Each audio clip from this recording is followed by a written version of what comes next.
Il fut un temps où Reed Richards était un héros, un génie parmi les plus brillants de son époque. Leader des 4 Fantastiques, explorateur de l'inconnu, il symbolisait l'espoir, la curiosité et l'esprit d'équipe.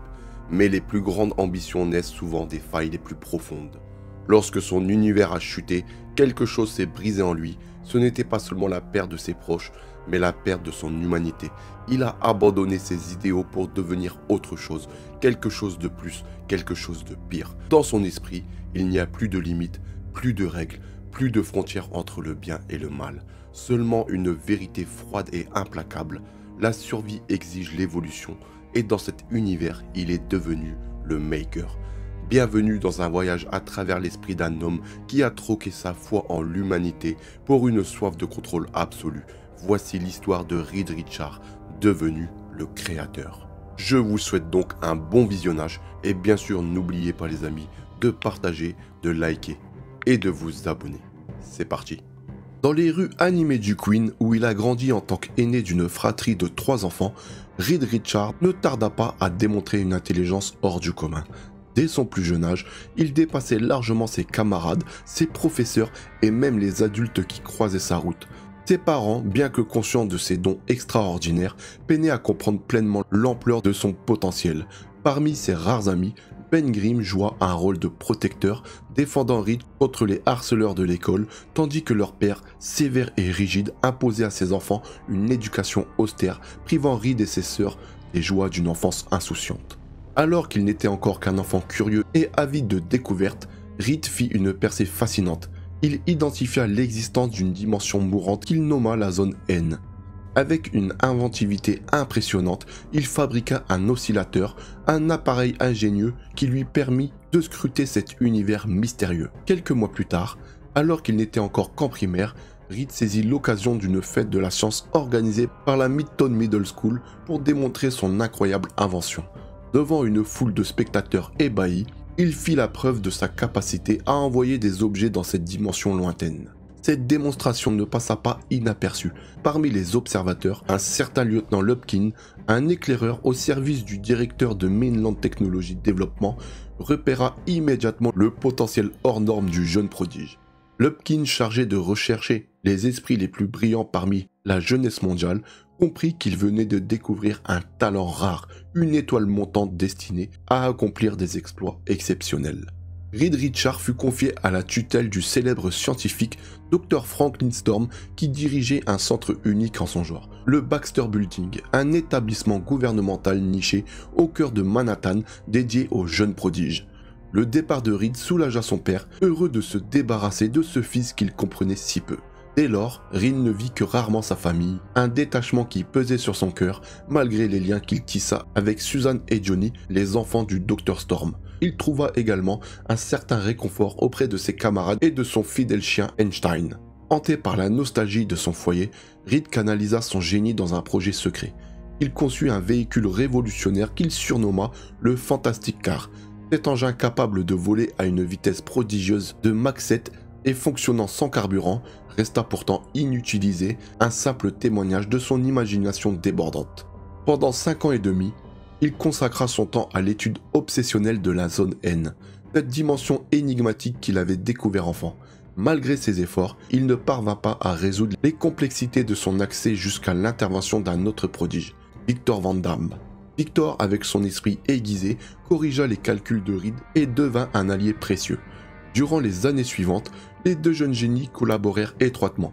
Victor perfectionnait les recherches sur la zone N, tandis que Reed l'épaulait dans le développement de technologies avancées, notamment la miniaturisation robotique. Le gouvernement, suivant les plans de Reed désormais adulte, lui érigea un téléporteur loin des grandes villes, dans le désert du Nevada, capable d'envoyer des humains dans la zone N.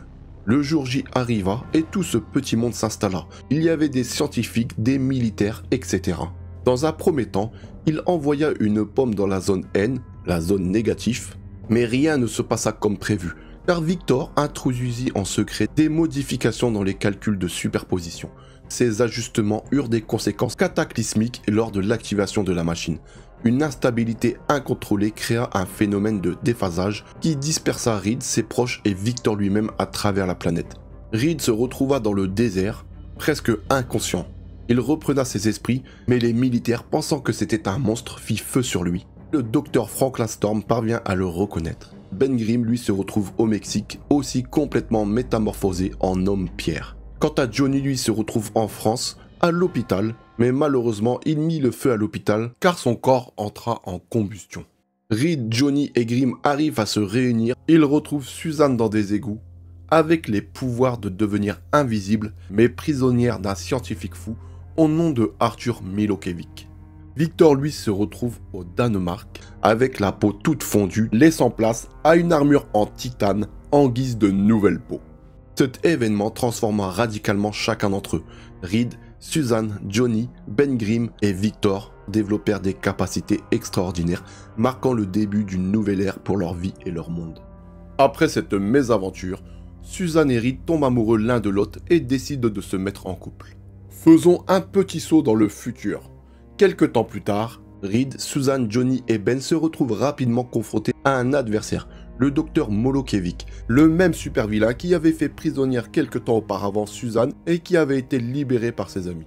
Armé d'une créature d'argile qu'il avait lui-même façonnée, il semait la terreur, obligeant le Quatuor à unir leurs forces pour le stopper. Pendant ce temps, Victor Van Damme, désormais connu sous le nom de Dr Fatalis, s'était exilé au Danemark où il avait formé une communauté de fidèles soumis à son contrôle grâce à des nanites implantés dans leur corps.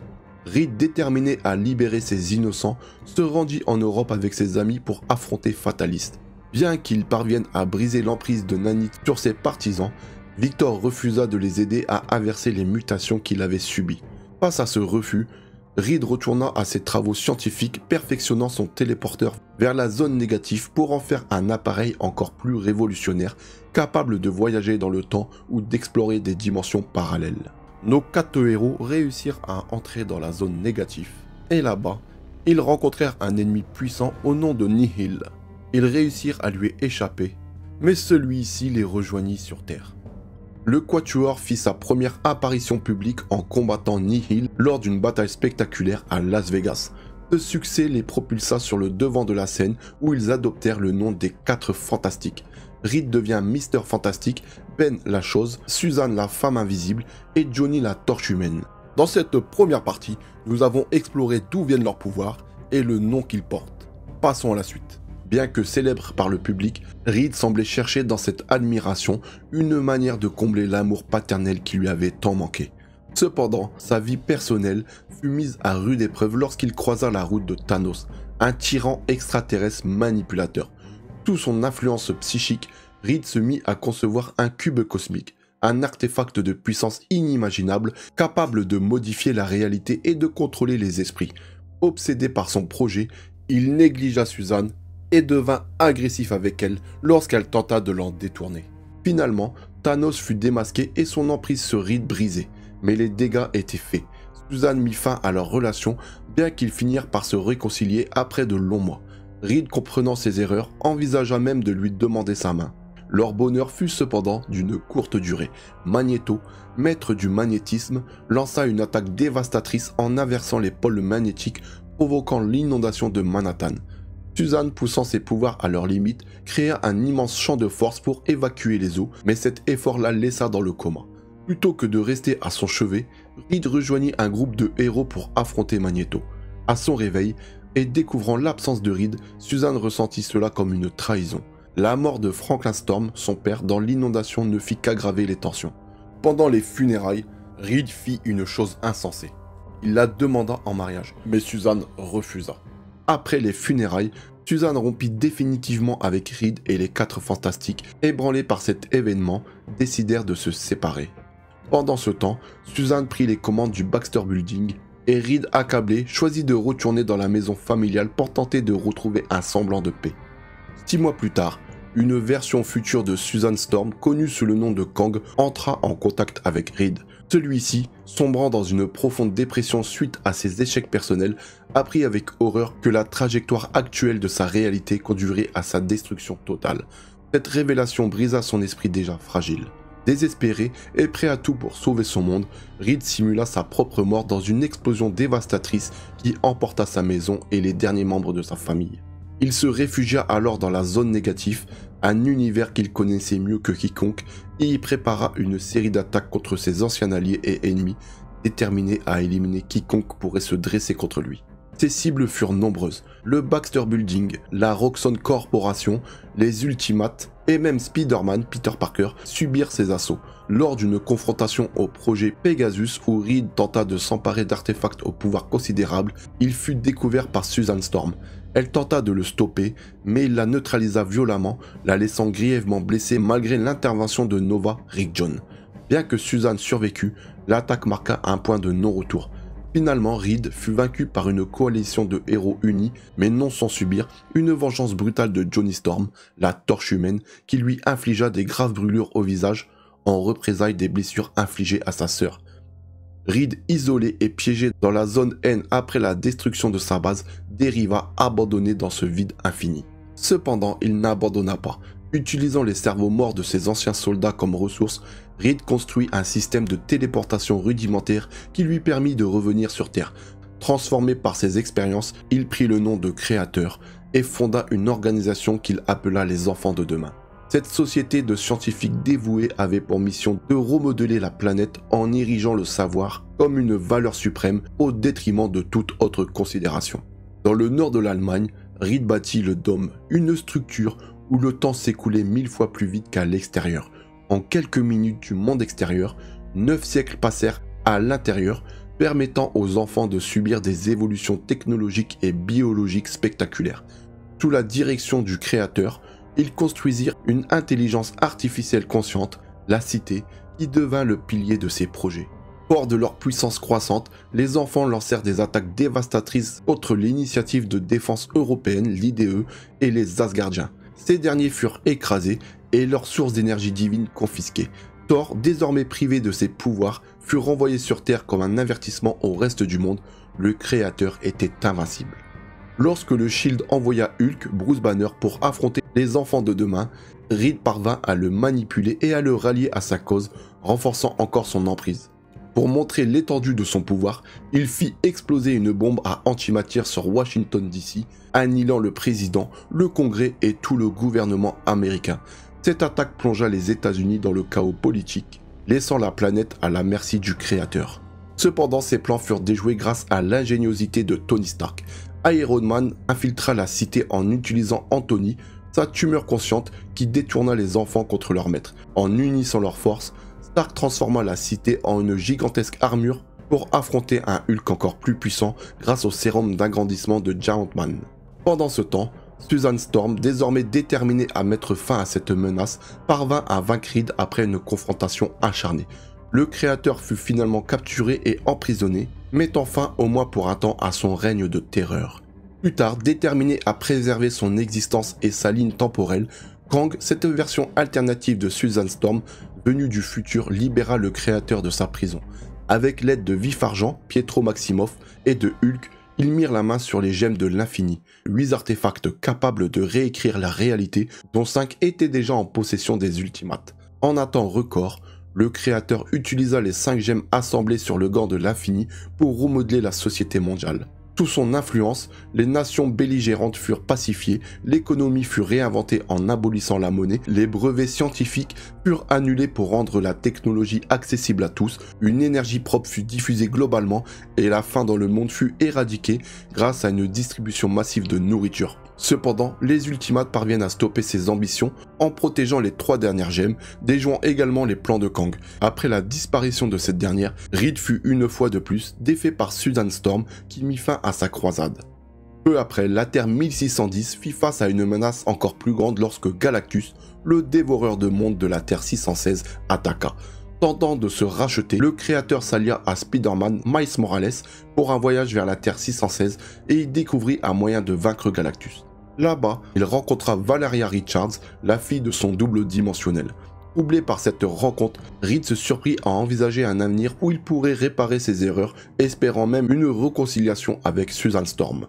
Lors de l'affrontement final, le Créateur réussit à piéger Galactus dans la zone N, épargnant ainsi son univers, mais ce triomphe eut un coût. Le Thor de la Terre 1610 fut également sacrifié, emporté dans la zone négative avec le Dévoreur de Mondes. Cet acte héroïque marqua un tournant dans la perception de Reed, bien que son passé sanglant continuait de hanter ceux qui l'entouraient.